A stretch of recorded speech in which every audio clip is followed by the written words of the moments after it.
നല്ല അർജൻറ്റായിട്ട് പൊഴി മുറിച്ചുകൊണ്ടിരിക്കുകയാണ് കേട്ടോ. അതായത് പൊഴി ഏകദേശം മുറിച്ചു, നല്ല വിസ്തൃതിയിലാണ് മുറിച്ചിട്ടിരിക്കുന്നത്. നല്ല ഒഴുക്കാണ് ഇവിടെ.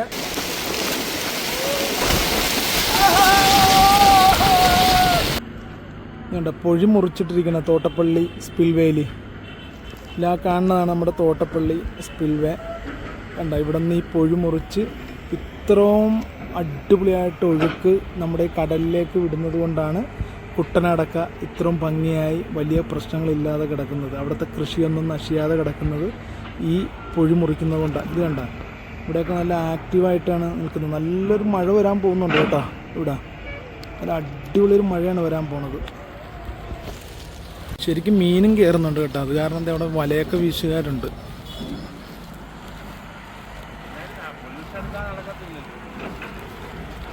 വേണ്ട കരിമണലെന്ന് നോക്കിയേ,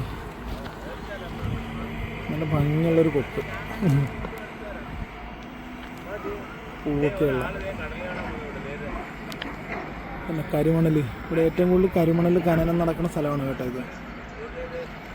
ആ കരിമണൽ ഖനനം കഴിഞ്ഞിട്ടുള്ള ഒരു കൂമ്പാരം കണ്ട, മണ്ണിങ്ങനെ കൂനിട്ടിട്ട് അതിൻ്റെ ആ ഖനനം കഴിഞ്ഞിട്ടുള്ള വേസ്റ്റാണ് ആ കാണുന്നത്.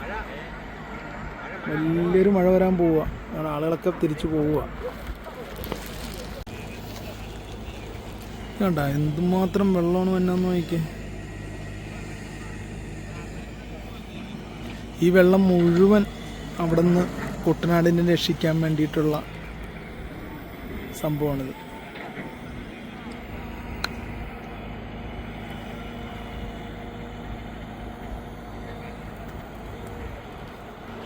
അവിടെയൊക്കെ ഒത്തിരി വീശുകാരുണ്ട് കേട്ടോ.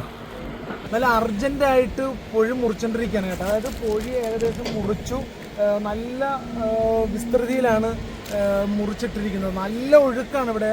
ഈ വെള്ളം മുഴുവൻ നമ്മുടെ കുട്ടനാട്ടിലെ കർഷകരെ രക്ഷിക്കാൻ വേണ്ടിയിട്ടുള്ളതാണ്. ഇതുപോലെ തന്നെ നമ്മുടെ തണ്ണീർമുക്കം ബണ്ടിലും അവിടെ ഷട്ടർ പൊക്കിയിട്ടുണ്ട്. ഇവിടെ ഷട്ടർ പൊക്കി നേരെ ഇവിടുന്ന് ഈ പൊഴി അതാണ് JCB ഒക്കെ ഇവിടെ കിടക്കുന്നത്. അതായത് ഇത് മുറിച്ച് മാറ്റി ഇത്രയും ഒഴുക്കിലാണ് ആ കടൽ ഈ വെള്ളം എടുത്തുകൊണ്ടിരിക്കുന്നത്.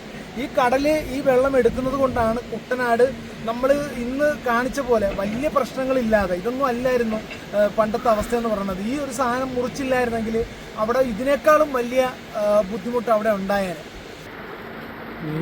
വെള്ളം കിട്ടിയാ നമുക്ക് നല്ല അടിപൊളി മഴ കിട്ടിയാട്ടെ. ഇവിടെ ഭയങ്കര മഴയായിരുന്നു. പെട്ടെന്നാണ് ഓടി വിട്ടിട്ടൊന്നും രക്ഷയില്ലായിരുന്നു. ഭയങ്കര മഴയായിരുന്നു. ഇത് ഉണ്ടല്ലോ, ഈ കാണുന്ന പൊഴിയുണ്ടല്ലോ, ഇത് ശരിക്കും JCB ഒക്കെ ഇന്ന് വന്നതേ ഉള്ളൂ എന്നാണ് പറയുന്നത്. ബാക്കി തനിയെ ഈ വെള്ളത്തിൻ്റെ ഫോഴ്സിൽ ഇത് പൊളിഞ്ഞതാണ്.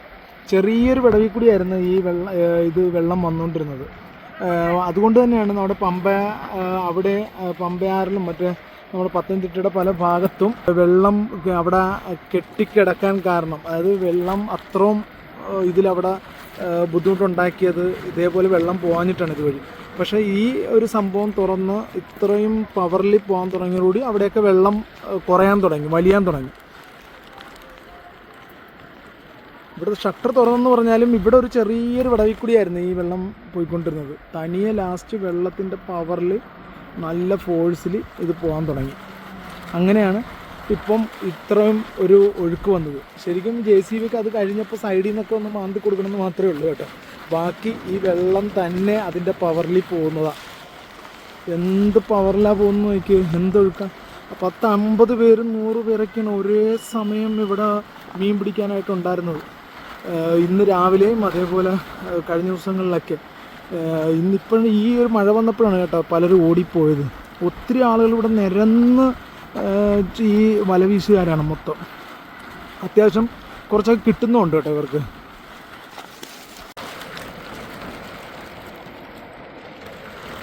ചെറിയപ്പോൾ അങ്ങനേ ഉള്ളൂ. ഇത് കണ്ട കരിമണൽ കിടക്കണത്. കരിമണലിൻ്റെ മെയിൻ സ്ഥലമാണ്. ഈ തോട്ടപ്പള്ളി പിടിച്ച് അങ്ങോട്ട് പോകുമ്പോൾ എന്തുമാത്രം കരിമണലാണെന്നറിയാമോ. എത്ര നമ്മൾ ഇതാക്കിന്ന് പറഞ്ഞാൽ കറുത്ത കരിമണല.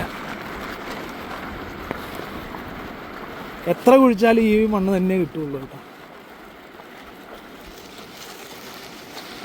ആ നല്ലൊരു കാറ്റും മഴയും വന്നതോടുകൂടി ആളുകൾ മൊത്തം തെറിച്ചു ഇവിടെ നിന്ന്.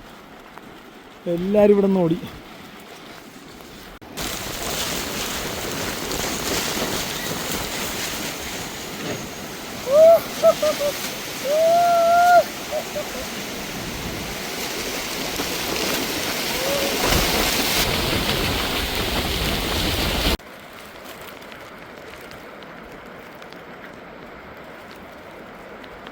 അവിടെ അത്യാവശ്യം വീശുകാരുണ്ട്.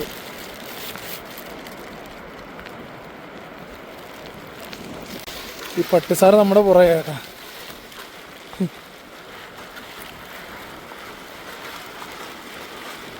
ആലപ്പുഴയിൽ നിന്ന് വെറും 20 കിലോമീറ്റർ മാറിയാണ് ഈ തോട്ടപ്പള്ളി സ്ഥിതി ചെയ്യുന്നത്. തോട്ടപ്പള്ളി സ്പിൽവേ എന്നാണ് ഇതിനെ അറിയപ്പെടുന്നത്. 1955 ഇതിൻ്റെ പണി പൂർത്തിയായത്. നമ്മുടെ NH-66 ഇതിലൂടെയാണ് കടന്നു പോകുന്നത്. പടിഞ്ഞാറൻ കാലവർഷത്തെ തുടർന്ന് കുട്ടനാട്ടിലുണ്ടാകുന്ന വെള്ളപ്പൊക്കത്തിൽ നിന്ന് നെൽകൃഷിയെ രക്ഷിക്കാനായിട്ടാണ് ഇത് സ്ഥാപിച്ചിട്ടുള്ളത്. ഈ സമയത്ത് സ്പിൽവേയിലെ ഷട്ടറുകൾ ഉയർത്തി വെള്ളത്തെ അറബിക്കടലിലേക്ക് ഒഴുകിക്കളയുകയാണ് ചെയ്യുന്നത്. അതാണ് ഇപ്പോൾ ഇവിടെ നടന്നുകൊണ്ടിരിക്കുന്നത്. മണിമലയാർ, അച്ചൻകോവിലാർ, പമ്പാ നദി എന്നിവയിലൂടെ അപ്പർ കുട്ടനാട്, ലോവർ കുട്ടനാട് പ്രദേശങ്ങളിൽ നിന്ന് അധികമായി വെള്ളം ഒഴുകുന്നതിനാണ് തോട്ടപ്പള്ളി ഈ സ്പിൽവേ നിർമ്മിച്ചത്. ഒരു പ്രമുഖ മത്സ്യബന്ധന കേന്ദ്രം കൂടിയാണ് കേട്ടോ ഈ തോട്ടപ്പള്ളി. കുട്ടനാട്ടിൽ നിന്നുള്ള പ്രളയജലത്തെ തോട്ടപ്പള്ളി സ്പിൽവേയിൽ കൂടി അറബിക്കടലിലേക്ക് വേഗം പുറന്തള്ളുന്ന ഒരു സംഭവമാണ് ഇവിടെ. തോട്ടപ്പള്ളി സ്പിൽവേയുടെ നിർമ്മാണത്തോടു കൂടിയാണ് കുട്ടനാട്ടിലെ വെള്ളപ്പൊക്കത്തിന് ഒരു അറുതി ഉണ്ടായത്. വീയപുരത്ത് നിന്നും തോട്ടപ്പള്ളിയിലേക്ക് ലീഡിംഗ് ചാനലും നിർമ്മിക്കുകയുണ്ടായി.